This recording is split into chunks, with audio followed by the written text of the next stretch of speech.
Assalamualaikum warahmatullahi wabarakatuh. Selamat malam, salam sejahtera.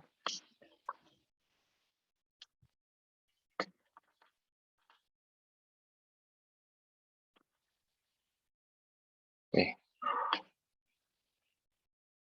untuk pertemuan kali ini kita akan belajar tentang neural network adaptation ya. Nah, pertama untuk capaian pembelajarannya. Yang pertama, ini diharapkan mahasiswa mampu memahami konsep adaptasi pada jaringan saraf tiruan. Kemudian mahasiswa mampu memahami cara kerja self-organizing networks.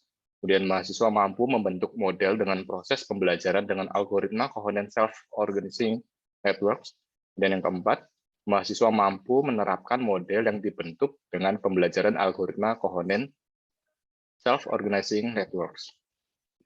Nah, untuk metodologi adaptasi sistem di sini ada tiga ya, ada supervised adaptation, unsupervised adaptation, dan yang ketiga ini ada reinforcement adaptation, di mana yang untuk supervised di sini terdapat data pelatihan dengan label kelas. Kemudian dia memprediksi kelas pada data uji yang belum ada label kelasnya. Sedangkan untuk unsupervised adaptation, ini terdapat dataset tanpa ada label kelasnya dan mengelompokkan data menjadi beberapa klaster berdasarkan kedekatan data atau jaraknya. Kemudian untuk reinforcement adaptation, di sini terdapat pasangan state dan aksi, dan memprediksi aksi terbaik berdasarkan reward tertinggi. Yang pertama, yang supervised adaptation ya. Ini proses menyesuaikan atau adaptasi, ini suatu sistem sehingga menghasilkan keluaran tertentu sebagai tanggapan atas masukan tertentu. Di sini diawasi, ini berarti bahwa output ini diketahui untuk semua input dan algoritma pelatihan sistem ini menggunakan kesalahan untuk memandu pelatihan. Ini menurut teori dari Reed dan Marx pada tahun 1999 ya. Dan untuk unsupervised, sini sistem menyesuaikan dengan keteraturan dalam data sesuai dengan aturan yang tersirat dalam desainnya. Desain di sini adalah guru pengganti, targetnya tidak ada. Ini berdasarkan teori dari Reed and Marx tahun 99 juga. Dan untuk unsupervised di sini, dia tidak ada indikasi fitness sama sekali. Evaluasi offline ini terjadi setelah algoritma berhenti berjalan. Contohnya, SOFM dan LVK network ya untuk clustering. Kemudian NN adaptation. Di sini adaptasi dalam konteks ini diartikan sebagai perubahan nilai bobot koneksi yang mengakibatkan ditangkapnya informasi yang nantinya dapat dipanggil kembali. Supervised adaptation, ini contohnya adaptasi Hebbian, kompetitif, dan koreksi kesalahan. Unsupervised adaptation, ini self-organizing feature maps, dan competitive adaptation. Dan untuk teknik adaptasi NN sendiri ada dua macam, yaitu adaptasi offline dan adaptasi online. Untuk yang adaptasi offline, ini kebanyakan teknik adaptasi dapat menggunakan adaptasi offline. Ketika seluruh rangkaian pola digunakan untuk mengkondisikan bobot sebelum penggunaan jaringan, ini disebut adaptasi offline. Misalnya algoritma BP ya atau back propagation, ini digunakan untuk menyesuaikan bobot dalam jaringan saraf multi-layer. Kemudian sistem adaptasi offline memiliki persyaratan intrinsik bahwa semua pola menjadi residen untuk pelatihan. Persyaratan seperti itu tidak memungkinkan untuk memiliki pola baru yang secara otomatis dimasukkan ke dalam jaringan saat terjadi. Tapi sebaliknya, pola baru ini harus ditambahkan ke seluruh rangkaian pola, dan jaringan saraf ini harus di-training ulang atau dilatih ulang. Kemudian untuk adaptasi online, di sini tidak semua jaringan saraf ini melakukan adaptasi offline. Beberapa jaringan ini dapat melakukan adaptasi online, menambahkan informasi baru on the fly, secara non-destruktif. Jika pola baru ini perlu dimasukkan ke dalam koneksi jaringan, itu dapat dilakukan segera tanpa kehilangan informasi yang tersimpan. Keuntungan dari jaringan adaptasi offline adalah bahwa mereka biasanya memberikan solusi unggul untuk masalah yang sulit seperti klasifikasi nonlinier, tetapi adaptasi online memungkinkan jaringan saraf untuk beradaptasi. Tantangan di masa depan komputasi jaringan saraf adalah pengembangan teknik adaptasi yang memberikan adaptasi online berkinerja tinggi tanpa biaya yang tinggi. Dan untuk competitive adaptation ya, ini diperkenalkan oleh Grossberg pada tahun 1970 dan founder Marxberg pada tahun 73, kemudian dipelajari secara ekstensif oleh Amari dan Takeuchi pada tahun 78. Kemudian Amari melanjutkan penelitiannya pada tahun 83 dan Busberg pada tahun 82. Di sini adaptasi kompetitif atau competitive learning adalah metode pembuatan kelas secara otomatis untuk satu set pola input. Adaptasi kompetitif ini adalah prosedur dua langkah yang menggabungkan proses mengingat dengan proses adaptasi dalam jaringan saraf dua lapis atau dua layer. Setiap fx memiliki PI mewakili komponen pola input, dan setiap FY PI ini mewakili kelas. Di sini bisa kita lihat, ini fungsi inputnya ya, input unitnya ada X1, X2, X3, dan yang FY-nya dia mewakili kelasnya. Kalau di contoh sini ada kelas 1, kelas 2, kelas 3, dan kelas 4. Dan yang sebelah sini adalah bobotnya. Kemudian ini langkah-langkah dalam adaptasi kompetitif ya. Yang pertama yaitu menentukan output PI FY yang menang. Sebuah pola input AK ini dilewatkan melalui koneksi dari lapisan input FX ke lapisan output FY dalam mode feed forward menggunakan persamaan pembaruan update dengan perkalian titik. Ini ya. Ini YJ.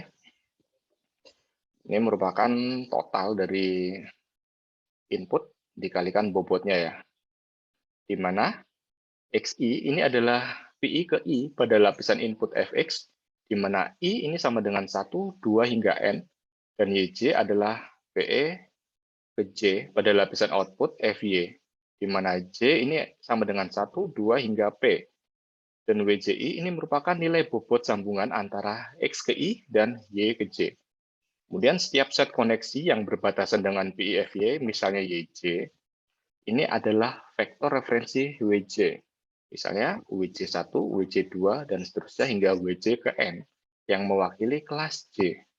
Kemudian vektor referensi WJ yang paling dekat dengan input AK, ini harus memberikan nilai aktivasi tertinggi. Kemudian menentukan output PI FY yang menang. Jika pola masukan AK, di mana AK ini sama dengan 1, 2, hingga M, dan vektor acuan WJ, di mana J adalah 1, 2, hingga P, ini dinormalisasi ke satuan panjang Euclidean, maka hubungan persamaan yang berlaku adalah sebagai berikut ini ya. Di mana nanti YJ itu nilainya dari 0 hingga 1, di mana semakin mirip AK dengan WJ, semakin dekat hasil kali titik dengan 1. Nilai hasil titik YJ ini digunakan sebagai nilai awal untuk interaksi kompetitif pemenang ambil semua atau winner take all ya. Kemudian hasil dari interaksi ini identik mencari PI FY dan menemukan PI dengan nilai hasil kali titik terbesar.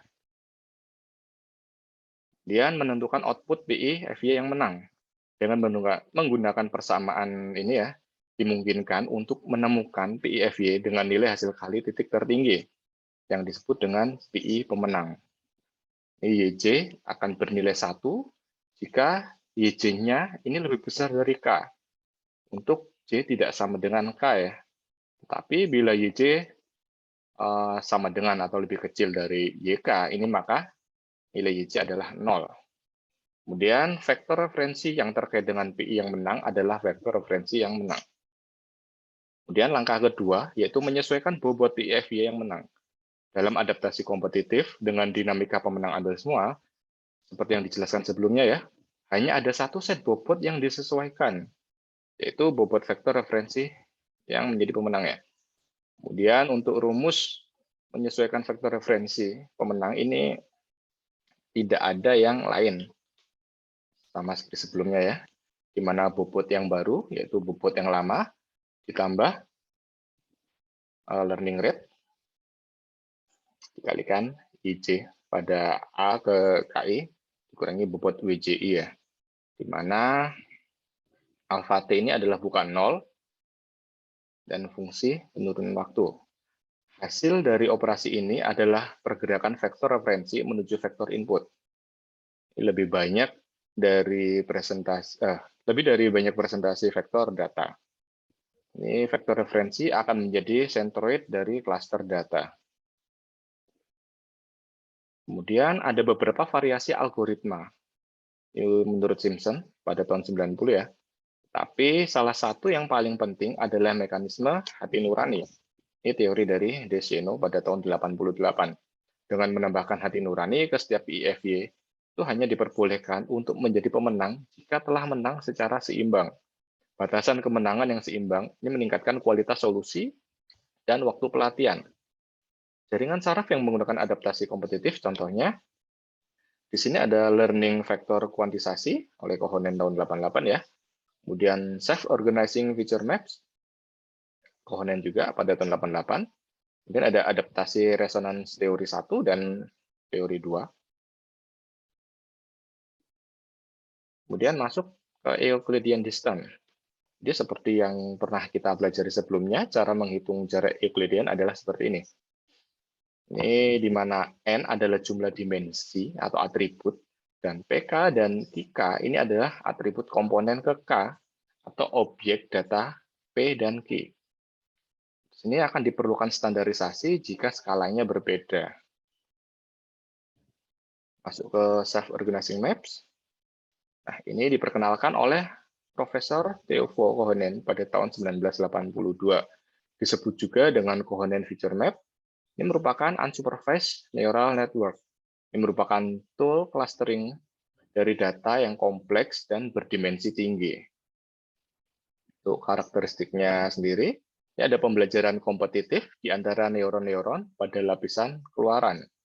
Neuron ini ditempatkan dalam kisi, biasanya dalam bentuk dua dimensi.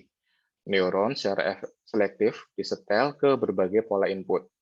Lokasi neuron yang disetel ini menjadi teratur satu sama lain sedemikian rupa sehingga sistem koordinat yang berarti untuk fitur input yang berbeda dibuat di atas kisi. Nah, apa itu SOM? Ini kita lihat ya. SOM ini adalah peta yang mengatur diri sendiri, dicirikan oleh pembentukan peta topografi dari pola input di mana lokasi spasial atau yaitu koordinat dari neuron dalam kisi merupakan indikasi fitur intristik yang terkandung dalam pola input. Dan untuk struktur petanya, ini berupa grid dua dimensi atau satu dimensi ya, di mana setiap titik grid ini mewakili sebuah simpul keluaran. Grid ini diinisialisasi dengan vektor random. Motivasi dari SOM itu karena adanya peta komputasi yang tersusun secara topologi di dalam otak manusia. Peta komputasi didefinisikan oleh array neuron yang mewakili prosesor yang disetel sedikit berbeda yang beroperasi pada sinyal informasi sensorik secara paralel. Akibatnya, neuron mengubah sinyal input menjadi distribusi probabilitas berkode tempat yang mewakili nilai parameter yang dihitung oleh situs aktivitas relatif maksimum dalam peta. Tujuan utama dari SOM ini adalah untuk mengubah pola yang masuk dari dimensi arbitrer menjadi peta diskrit satu atau dua dimensi. Dan untuk melakukan transformasi ini secara adaptif dengan mode yang terurut secara topologi. Setiap neuron output ini terhubung penuh ke semua simpul masukan di lapisan input. Jaringan ini merupakan struktur feed-forward dengan lapisan komputasi tunggal yang terdiri dari neuron diatur dalam grid dua dimensi atau satu dimensi. Dimensi yang lebih tinggi atau lebih dari dua dimensi ya ini dimungkinkan, tetapi tidak terlalu sering digunakan. Topologi grid ini bisa persegi, heksagonal, dan lain-lain. Kemudian untuk cara kerjanya, jadi pola input ke jaringan SOM ini mewakili wilayah aktivitas lokal terhadap latar belakang yang tenang. Lokasi dan sifat dari titik tersebut biasanya bervariasi dari satu pola masukan ke pola masukan lainnya. Oleh karena itu, semua neuron dalam jaringan ini harus diekspos ke sejumlah realisasi berbeda yang cukup dari sinyal input untuk memastikan bahwa proses pengorganisasian diri ini memiliki peluang untuk matang dan benar. Kemudian algoritma yang bertanggung jawab atas pengaturan jaringan sendiri ini didasarkan pada 3 proses pelengkap, yaitu competition, cooperation, dan synaptic adaptation. Untuk competitive proses, ini misalkan M adalah dimensi dari ruang input, sebuah pola yang dipilih secara random dari ruang input ini kita notasikan sebagai X. Mana X ini merupakan vektor transpose ya, X1, X2 hingga X ke M. Kemudian bobot sinaptik dari setiap neuron dalam output layer mempunyai dimensi yang sama dengan ruang. Dan bobot dari neuron C dinotasikan sebagai ini, WJ atau bobot C, transpose dari vektor WJ1, WJ2 hingga WJ ke M. Dengan nilai C ini sama dengan 1, 2, hingga I, di mana I ini adalah jumlah neuron total dalam lapisan output. Kemudian untuk mendapatkan kecocokan terbaik atau best match dari vektor input X dengan bobot sinaptik W, kita menggunakan Euclidean distance. Neuron dengan jarak terpendek ini diberikan oleh persamaan ini ya. Kita cari jarak terpendek antara X sama WJ-nya ya. Kemudian neuron I yang memenuhi kondisi di atas disebut best matching atau winning neuron untuk vektor input X. Persamaan di atas ini mengarah pada pengamatan ya, di mana ruang masukan kontinu dari pola aktivasi dipetakan ke ruang keluaran neuron yang diskrit melalui proses persaingan atau kompetitif antar neuron dalam jaringan. Dan ya ini bergantung pada kepentingan aplikasi. Respons jaringan adalah indeks pemenang, yaitu koordinat dalam visi, atau vektor bobot sinaptik yang paling dekat dengan vektor input. Neuron pemenang secara efektif ini berlokasi di pusat dari sebuah ketetanggaan topologi. Dari neurobiologi, kita tahu bahwa neuron pemenang membangkitkan lebih dari rata-rata neuron yang ada di lingkungan terdekatnya, dan menghambat lebih banyak neuron yang berada dalam jarak yang lebih jauh. Sehingga kita ini melihat bahwa ketetanggaan seharusnya menjadi fungsi penurunan dari lateral distance di antara neuron. Di jendela ketetanggaan yang disertakan hanya neuron yang tereksitasi, sedangkan neuron yang dihambat ada di luar jendela ketetanggaan.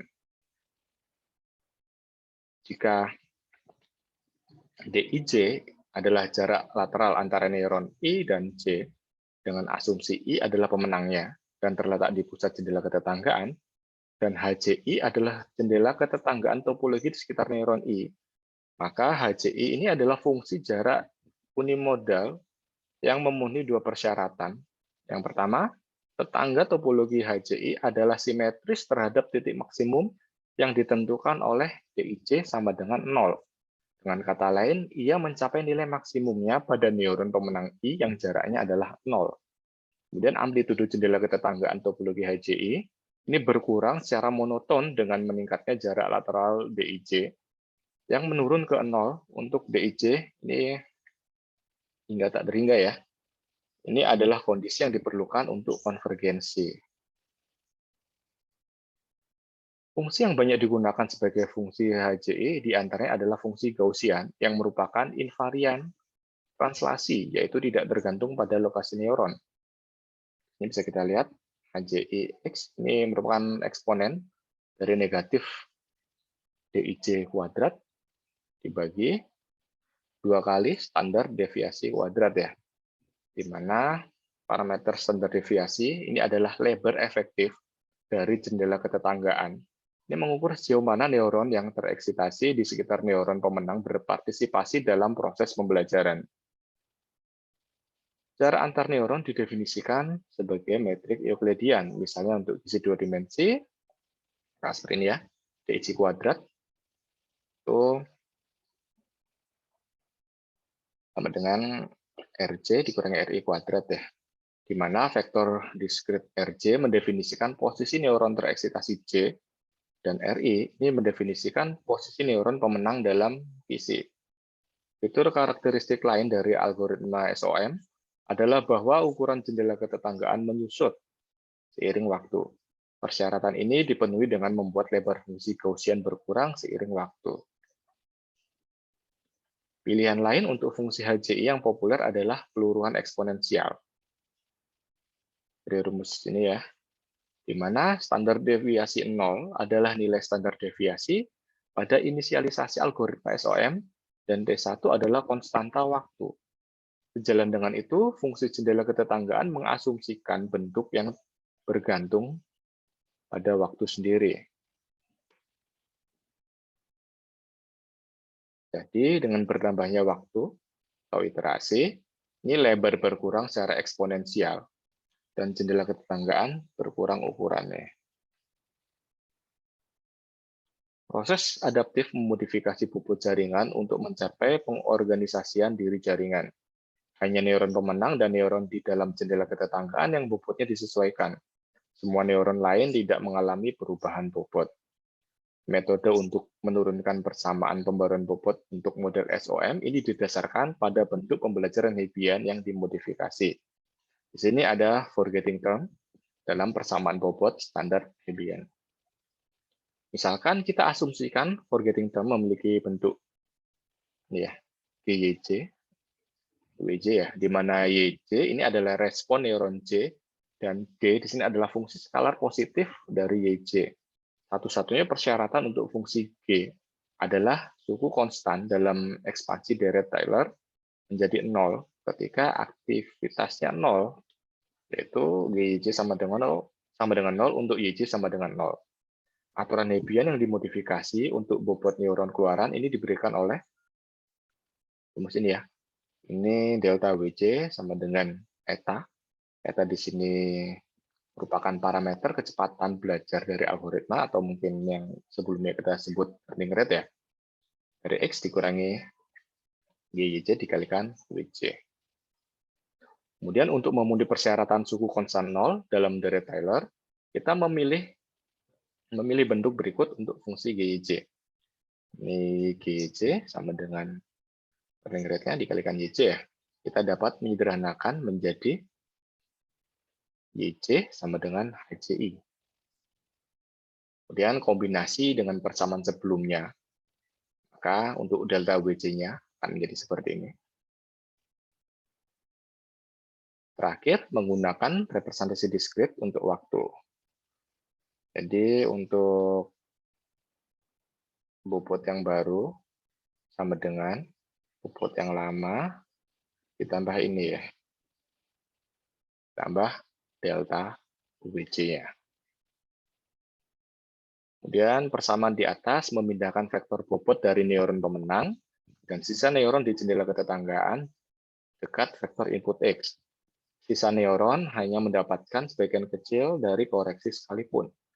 Algoritma mengarah ke urutan topologi peta fitur di ruang input dalam arti bahwa neuron yang berdekatan dalam kisi cenderung memiliki vektor bobot sinaptik yang serupa. Tingkat pembelajaran juga harus bervariasi. Bagaimana mestinya ya? Untuk pendekatan stokastik, bentuk yang cocok diberikan oleh persamaan ini, mana learning rate N, ini learning rate awal ya, kalikan eksponennya ini, di mana N0 adalah nilai awal dan T2-nya, ini adalah konstanta waktu lain dari algoritma SOM, di mana N di sini 0, 1, 2, dan seterusnya. Kemudian adaptif proses. Proses adaptif ini dapat didekomposisi dalam dua fase. Yang pertama, fase mengatur atau mengurutkan sendiri, atau self-organizing or ordering phase. Kemudian fase konvergensi. Untuk fase pengurutan, selama fase pertama dari proses adaptif inilah urutan topologi dari vektor bobot terjadi. Fase pengurutan dapat mengambil sebanyak 1000 iterasi dari algoritma SOM atau lebih. Kemudian untuk fase pengurutan, kita harus memilih dengan hati-hati tingkat pembelajaran dan fungsi jendela ketetanggaan. Pertama, tingkat pembelajaran harus dimulai dengan nilai yang mendekati 0,1. Setelah itu harus menurun secara bertahap, tetapi tetap di atas 0,01. Persyaratan ini dipenuhi dengan membuat pilihan ya, N0 sama dengan 0,1 dan T2-nya sama dengan 1000. Kemudian fungsi jendela ketetanggaan awalnya harus mencakup hampir semua neuron dalam jaringan yang berpusat pada neuron pemenang I. Dan kemudian menyusut perlahan seiring waktu, khususnya selama fase pengurutan. Itu diperbolehkan untuk mengurangi nilai kecil dari beberapa tetangga atau neuron pemenang itu sendiri. Dengan asumsi kisi dua dimensi, kita dapat mengatur 0 sama dengan jari-jari kisi. Sejalan dengan itu, kita dapat mengatur konstanta waktu 1 sebagai ini ya. T1 sama dengan 1000 per log dari standar deviasinya 0. Kemudian fase kedua itu fase konvergen. Ini diperlukan untuk menyempurnakan peta fitur dan oleh karena itu untuk memberikan kuantifikasi statistik yang akurat dari ruang input. Secara umum, jumlah iterasi yang dibutuhkan untuk fase ini adalah 500 kali jumlah neuron pada QC. Untuk akurasi statistik yang baik, parameter pembelajaran harus dipertahankan selama fase ini ke nilai yang kecil, pada orde 0,01. Seharusnya ini tidak diizinkan untuk mencapai 0, jika tidak jaringan mungkin terjebak ke keadaan metastabil, yaitu keadaan dengan cacat. Kemudian jendela ketetanggaan harus berisi tetangga terdekat dari neuron pemenang yang pada akhirnya dapat direduksi menjadi 1 atau 0 neuron tetangga. Itu summary dari algoritma SOM. Yang pertama, inisialisasi. Pilih nilai acak untuk vektor bobot awal, WJ0 ya. Vektor bobot ini harus berbeda untuk semua neuron. Biasanya kita menjaga besaran bobot tetap kecil. Yang kedua, sampling. Gambarkan sampel X dari ruang input dengan probabilitas tertentu.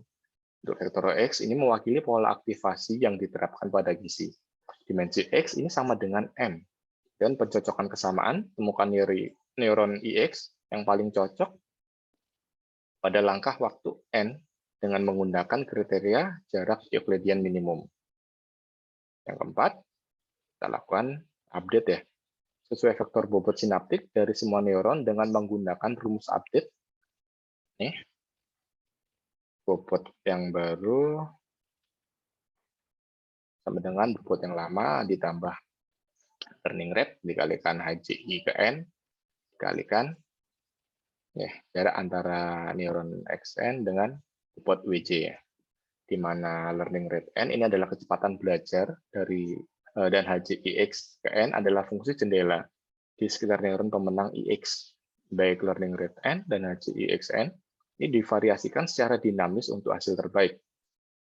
Kemudian continuation dilanjutkan dengan langkah 2 hingga tidak ada perubahan nyata pada peta fitur yang diamati.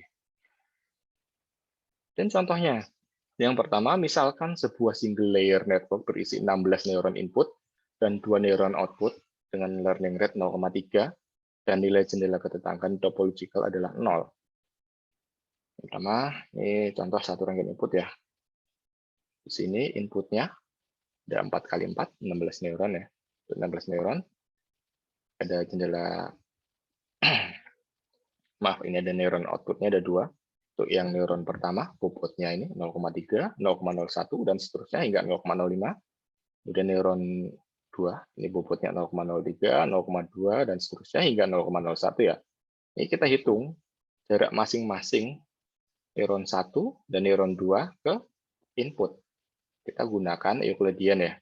Ini didapatkan jarak yang neuron 1 dengan input yaitu 7,2787. Sedangkan jarak neuron 2 dengan input yaitu 6,4019. Ini bisa kita lihat ya, neuron 2 lebih kecil atau lebih dekat, sehingga bobot neuron 2 ini diupdate dengan rumus yang sebelumnya, maka bobotnya akan menjadi seperti ini. 0,021, 0,044, ya dari sini menjadi ini. Kemudian contoh 2. Di sini sebuah jaringan mempunyai 3 input dan 9 output yang digambarkan sebagai berikut ya di sebelah kanan itu. Nah, langkah awal yaitu inisialisasi bobot, biasanya antara 0 hingga 1. Ini W11-nya 0,31, W12-nya 0,22, W13 0,10, dan seterusnya hingga W93-nya 0,51. Ini dari sini ya. W11, W12, W13. Oke, kemudian tahap yang kedua yaitu melakukan sampling. Ini memilih satu input vektor secara random. Misalkan vektor input X itu 0,7, 0,6, dan 0,9. Berikutnya, langkah ketiga yaitu melakukan pencocokan kesamaan dengan Euclidean distance. Contoh untuk simpul 1 di sini ya. Dengan nilai X 0,7, 0,6, dan 0,9, Dengan W1-nya 0,31, 0,22, dan 0,1. Kita hitung distance-nya. Ini 0,7 dikurangi 0,31 dikuadratkan, 0,6 dikurangi 0,22, kemudian dikuadratkan, 0,9 dikurangi 0,1 dikuadratkan, hasilnya kita akarkan, maka hasil akhirnya 0,9. Ini kita hitung untuk semua ini ya. Semua ini setelah didapatkan masing-masing jaraknya. Di sini kita ketahui kita dapatkan distance node 3 ini adalah yang terkecil. Jadi ini. Kemudian langkah berikutnya itu update bobot pemenang. Misalkan learning rate-nya ini kita set 0,1 ya. Dan lebar jendela ketetanggaan topologikalnya sama dengan 1 menggunakan fungsi jendela Gaussian. Sini kita masukkan eksponen DIC. DIC tadi kita dapat di sini ya. Ini 0,4. D itu jarak ya. Dibagi 2 kali standar deviasi kuadrat. Jadi ini 0,4 kuadrat. Kita masukkan. Ini jendela ketetanggaannya 2 kali 1 kuadrat. Maka HJI-nya adalah 0,92. Setelah kita dapatkan ini, maka kita hitung bobot baru dari simpul 3. Rumusnya seperti ini. WJN plus 1 sama dengan WJN atau yang lama, tambah learning rate dikalikan HJI, dikalikan X dikurangi WJ. Ini contohnya, untuk bobot 31 yang baru, itu bobot 31 yang lama, yaitu 0,9, tambah ini learning rate-nya, ini ya, 0,1, kemudian dikalikan HJI, HJI-nya 0,92, dikalikan X, X-nya 0,7, X yang pertama ya, dikurangi 0,9. Ini nilai X1 sama W1-nya. Hasilnya 0,42. Dan seterusnya ya, hingga bobot W33 yang baru. Hasilnya 0,49. Oke. Materi untuk pertemuan 9 ini sudah selesai ya. Jika ada pertanyaan atau hal-hal lain yang ingin didiskusikan, silakan bagi mahasiswa yang mengikuti mata kuliah ini, upload pertanyaan atau diskusinya pada forum diskusi yang ada di Elitak ya.